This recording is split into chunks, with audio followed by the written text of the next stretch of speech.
You're not antisocial, you're not broken, and you're definitely not alone. But still, making friends is hard for you, while it seems effortless for everyone else. I'm going to uncover the real reason why that is, not surface level advice, not just be confident, but real psychological patterns, explained step by step. Let's start with the first one. Pattern 1. Over-monitoring yourself in social situations. When you're around people, part of your attention isn't on them. It's on you. How you sound, how you're standing, whether your joke landed, whether you're talking too much, or not enough. Psychologists call this self-monitoring overload. Instead of letting conversations flow naturally, your brain is running a constant internal audit. Am I being weird? Did that come off wrong? Should I say something now? The problem isn't that you lack social skills. It's that you're too aware of yourself. Social connection requires presence, but over-monitoring pulls you out of the moment and into your head. People don't bond with perfection. They bond with authenticity.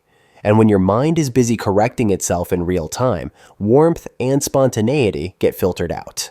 You're not distant. You're distracted by your own self-awareness. But even if you learn to quiet this inner voice, connection still won't stick because there's a deeper pattern underneath it. Pattern 2. You assume people judge you more than they actually do. Here's a hard truth most people never realize. Other people are far less focused on you than you think. But when you struggle to make friends, your brain doesn't believe that. This is called the spotlight effect, the tendency to overestimate how much others notice and evaluate us.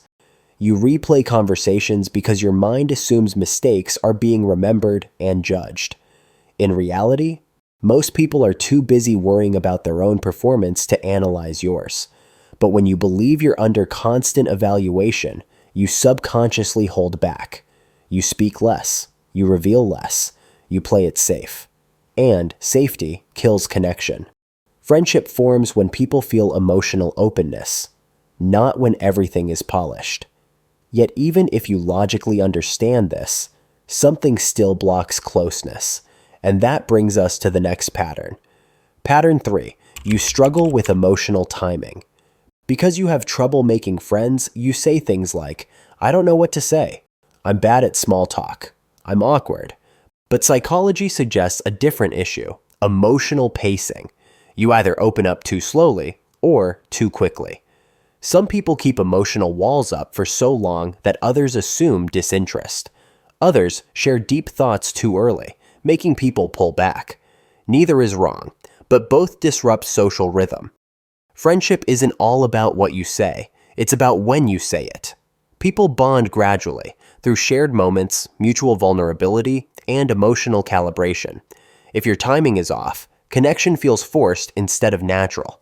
And even if you fix timing, friendships can still fail, because there's another invisible force working against you. Pattern 4. You unconsciously expect rejection. This one runs deep. If you've struggled socially for a long time, your brain learns a pattern. Connection doesn't last. You don't consciously think people will reject you, but your nervous system prepares for it anyway. So you stay guarded. You don't fully invest. You keep emotional exits open. Ironically, this self-protection prevents the very closeness you want. People sense distance, even when it's subtle. They feel the hesitation, the half-presence. Not because you don't care, but because you're protecting yourself from disappointment. But even when you push past this fear, something else still interferes, something most people never suspect. Pattern 5. You confuse independence with isolation. Many people who struggle to make friends pride themselves on being self-sufficient. You handle things alone. You don't ask for help easily. You don't want to be a burden. Psychologically, this is linked to avoidant coping, relying on independence to stay safe. The problem? Friendship requires mutual reliance. Not neediness, but interdependence. When you never lean, people don't get the chance to lean back. When you never ask, people don't feel needed. And feeling needed is one of the strongest bonding forces humans have. You don't need to become dependent. You just need to allow space for shared vulnerability. But even that won't fully work unless you understand the final and most important pattern. Pattern 6. You mistake compatibility for rarity. Here's the truth. Not everyone is meant to be your friend. People who struggle socially often assume connection should happen with anyone, and when it doesn't, they blame themselves. But friendship isn't universal, it's selective. Psychology shows that strong bonds form around shared values, emotional styles, and communication rhythms, not effort alone. You may not be bad at making friends. You may just be looking in the wrong places. When you stop trying to fit everywhere and start finding your people, connection feels lighter. Effort turns into ease. Conversation turns into flow. And presence replaces performance. Final thoughts. Struggling to make friends isn't a personal failure. It's a psychological pattern, and patterns can be changed. You don't need to become louder, funnier, or more confident. You need awareness, patience, and emotional alignment. Connection isn't about trying harder. It's about removing what blocks it. And once you do, friendship stops feeling impossible and starts feeling natural again.